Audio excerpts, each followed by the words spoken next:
Dorothy Must Die, Chapter 27. Today is a beautiful day to be in Oz. The littling, sweet voice wafted across the crowded table in the servants' mess hall, where I was eating breakfast with the rest of the maids.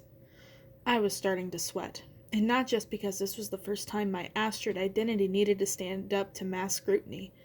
It was humid in the mess hall. The room seemed to trap all the heat from the kitchen. There were about 20 girls huddled shoulder to shoulder around the long, rough-hewn table. No boys. The butlers and footmen I'd seen hustling about must take their meals at a different table. Jellia Jam sat at the head of the table, the one who'd spoken with such unironic chipperness about what a beautiful day it was to be a servant. Jellia was in charge of the downstairs staff. She had a sickly sweet smile on her face, and she looked like she was a few seconds away from bursting into song. She poised her fork above her plate and held it there. Everyone else followed suit. Jellia was pretty, with rosy pink skin and golden blonde hair. As the head maid, her uniform was a deeper, richer emerald green than the rest of our pale, washed-out shades that were somewhere between seafoam and olive. Somewhere in the back of my mind, I'd hope I'd get the chance of a glimpse of Pete when the staff gathered, but no luck. If I was going to see him, it wasn't going to be at mealtimes. We were dining on a spread left over from Dorothy's dinner last night, which meant we were eating dinner and dessert for breakfast. Braised ribs, truffle-infused mashed potatoes, chocolate cake. The fact that my mouth was watering felt like some small betrayal of the order. Even the maids' food in the palace was a million times better than what the order cooked up in the caves. Still, I wouldn't have given anything to have Gert make me some green goo again, something other than the table scraps of a flouncy disposé. And, back at the caves, I could eat without feeling that everyone was staring at me, picking up on whatever giveaway Ozma had noticed the night before. Green goo was a lot less stressful and a lot more ethically delicious. "Praise Dorothy," Jellia said, and 19 forks descended in unison, mine just a second behind. Glamora was right. The girls had perfect manners, and in that moment I was thankful that she trained me so vigilantly. And there was something else, something a little eerie. They were more than perfect. They were synchronized. Every girl's fork met her lips at the exact same moment and touched down on their plates again, like clockwork. Dorothy has been very generous. She was pleased with last night's service. She didn't actually say so, but I could tell. She didn't have a single complaint. Well, except of the bread, but that wasn't our doing, and I'm sure Her Highness knows that. Aren't we lucky to work for someone as kind and understanding as Princess Dorothy? This girl was cheerful. Too cheerful. Dorothy wasn't even here, and this was at least the 11th compliment she'd heaped on the princess before we'd even started eating. And I'd hate to see what would happen to the poor girl who screwed up Dorothy's bread. Whoever it was. "Astrid, are you all right?" Jellia asked as I took a braised rib from the serving dish at the center of the table. I looked up, startled. "I'm fine." "You never eat that," the girl next to me, whose name I learned was Hannah, said suspiciously. "Maybe she's trying to put on some weight," offered another maid named Sindra. Her eyelashes were extra long, and she'd tied her hair into tight pigtails, almost like an homage to Dorothy. I swallowed hard.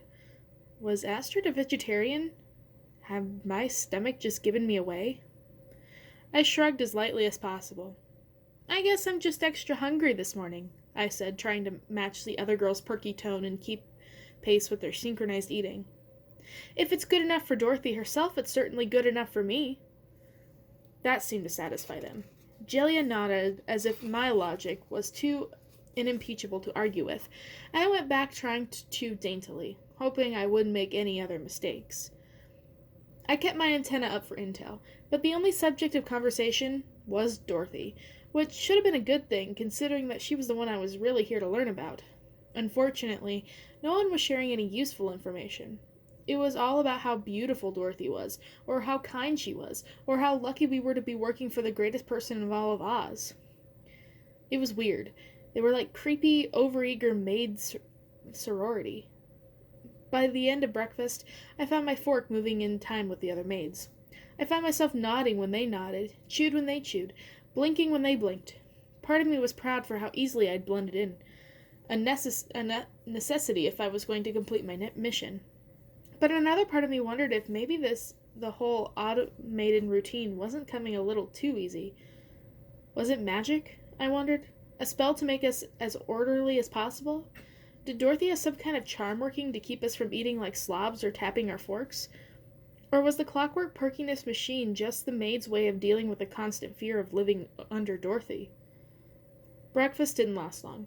Julia merrily reminded us how much work we've been blessed with and hustled us off to our tasks.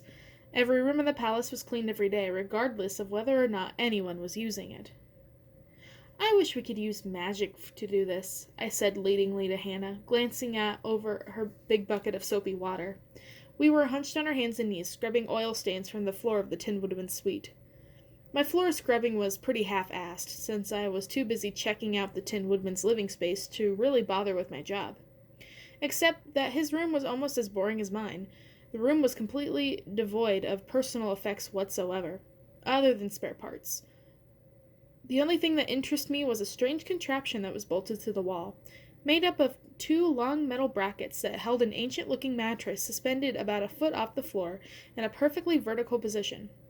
Just under that, a pair of boot-shaped scuff marks had become so etched into the wood that I was sure no amount of scrubbing would remove them. At first, I couldn't figure out what it was. Then it dawned on me. This was the Tin Woodman's bed. He slept standing up. The whole place gave me the creeps. On the other hand, at least we weren't cleaning the Scarecrow's room. That would have been terrifying. Not to mention it would take all week. Hannah shot me a sidelong look and lowered her voice. You know using magic would be wasteful, Astrid. Dorothy needs it, every drop. Besides, doing the work the old-fashioned way is comforting to Dorothy. It reminds her of how she used to clean the farm back in the other place. You don't need to lecture me about comforting Dorothy, I replied quickly. It's my whole reason for being here.